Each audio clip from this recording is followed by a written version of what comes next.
warahmatullahi wabarakatuh. Saya Widatul Mursida, Prodi Pendidikan Guru Madrasah Ibtidaiyah Fakultas Ilmu Tarbiyah dan Keguruan, ingin menjelaskan terkait sosialisasi prokes 5M dan pentingnya vaksinasi.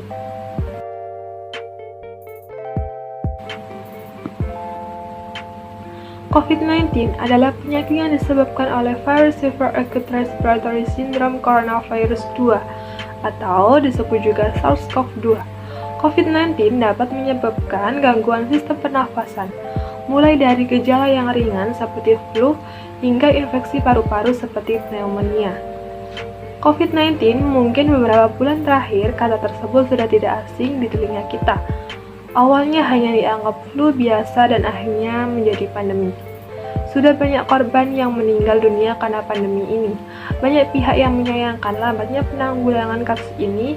Pemerintah dianggap lambat dalam menangani masalah ini.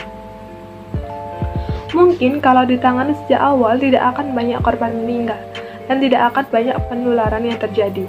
Akan tetapi, kita juga tidak bisa serta-merta menyalahkan pemerintah karena kasus ini tidak akan bisa diatasi tanpa adanya kerjasama semua pihak. Masyarakat sendiri awalnya juga menganggap remeh virus ini. Mereka juga menganggap bahwa Indonesia akan aman-aman saja. Himbauan-himbauan yang diberikan oleh pemerintah juga dianggap angin lalu. Mereka lebih percaya terhadap berita-berita yang di-share melalui media sosial, dan mereka dengan mudahnya ikut menyebarluaskannya tanpa proses verifikasi kebenaran dan berita tersebut. Mendadak semua menjadi dokter. Semua menganggap setiap berita yang dibaca adalah berita yang valid. Akibatnya, mereka sangat percaya diri bahwa mereka tidak akan tertular oleh virus tersebut. Social distancing yang digaungkan pemerintah juga tidak dianggap. Banyak masyarakat masih berkumpul dengan mengabaikan protokol kesehatan. Hal ini menyebabkan peningkatan jumlah orang yang terpapar COVID-19 semakin hari semakin banyak. Akan tetapi, masyarakat masih belum sadar terhadap bahaya virus ini. Sebenarnya, pemerintah juga melakukan banyak upaya untuk menekan penyebaran virus ini, seperti mengkampanyekan protokol kesehatan, social distancing, pembatasan sosial berskala besar, new normal, membuat larangan mudik, penyekatan, PPKM mikro, hingga yang sedang diterapkan saat ini, yaitu PPKM darurat. Hanya saja, implementasi di lapangan yang kurang optimal sehingga terjadi lonjakan setiap harinya. Adanya lonjakan kasus positif pun disebabkan oleh kurangnya tingkat kewaspadaan dan kesadaran masyarakat yang masih rendah terhadap protokol kesehatan yang harus diterapkan pada masa pandemi seperti sekarang ini. Edukasi mengenai pentingnya disiplin protokol kesehatan telah gencar dilakukan melalui media elektronik dan media cetak maupun oleh petugas kesehatan atau Satgas COVID-19. Hal tersebut bertujuan untuk memberikan pemahaman pengertian kepada masyarakat agar selalu meningkatkan kedisiplinan guna mematuhi protokol kesehatan. Namun, pada faktanya, tingkat kesadaran masyarakat sekitar masih rendah terlebih mengenai penerapan protokol kesehatan, khususnya terkait menjaga jarak aman atau menghindari kerumunan. Selain itu, pergerakan masyarakat masih sangat sulit untuk dikendalikan seperti dalam kegiatan kerja ataupun hanya sekedar pergi keluar rumah. Hal ini membuat PR bagi pemerintah untuk mengatasi bertambahnya kasus positif COVID-19 semakin sulit.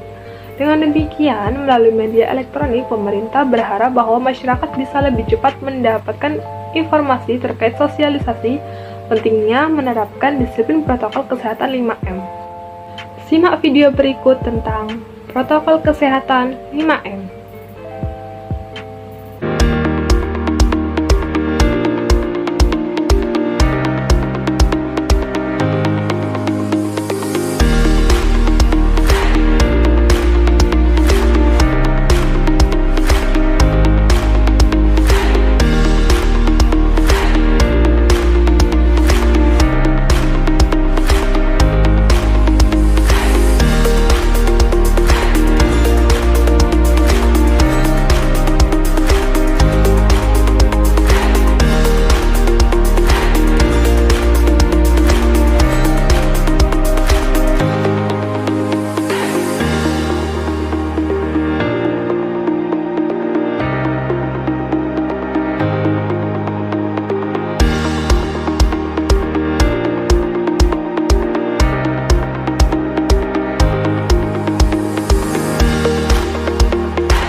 Untuk lebih menekan angka kasus positif COVID-19, pemerintah pun telah melaksanakan program vaksinasi COVID-19 secara gratis sejak bulan Januari 2021. Hingga saat ini, program vaksinasi masih terus berjalan.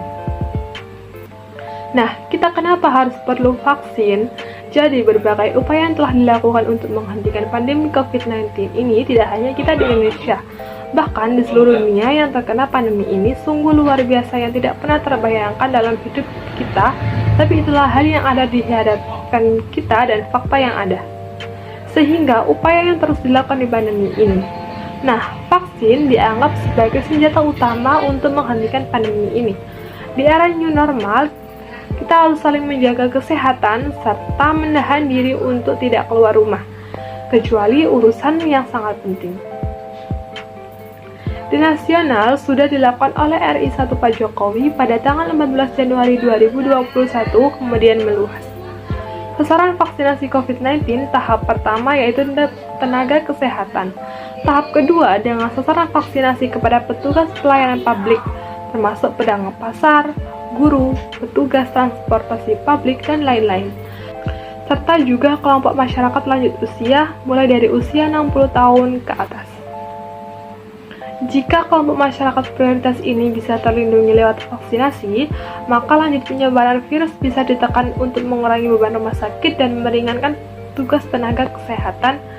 Vaksinasi juga bertujuan untuk menekan angka penularan COVID-19, mengurangi korban jiwa dan kesakitan akibat penularan COVID-19, serta mencapai kekebalan kelompok di masyarakat atau herd immunity. Langkah pemerintah yang serius dalam menangani kasus pandemi COVID yang melanda negara kita ini, sampai saat ini vaksinasi telah sampai pada tahap keempat. Masih di periode yang sama dengan tahap ketiga, yakni April sampai Maret 2021. Pada tahap ini, pemberian vaksin ditujukan pada masyarakat dan pelaku perekonomian lainnya melalui pendekatan klaster sesuai dengan ketersediaan vaksin. Di kelompok ini terdapat 77,2 juta jiwa.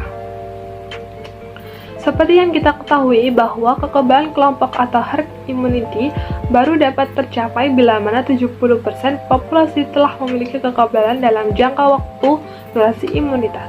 Hal ini dikemukakan oleh Dr. Riris Andono Ahmad, seorang epidemiolog UGM yang berpendapat bahwa vaksin yang ada saat ini belum ada 100% memberikan kekebalan terhadap COVID-19 ini. Nah, teman-teman, meskipun vaksin ini belum 100% memberikan kekebalan di tubuh kita, tetapi jangan lupa terapkan protokol kesehatan 5M ya. Sekian penjelasan terkait dengan sosialisasi prokes 5M dan pentingnya vaksinasi. Apabila ada salah kata, saya mohon maaf sebesar-besarnya. Stay safe and stay healthy. Wassalamualaikum warahmatullahi wabarakatuh.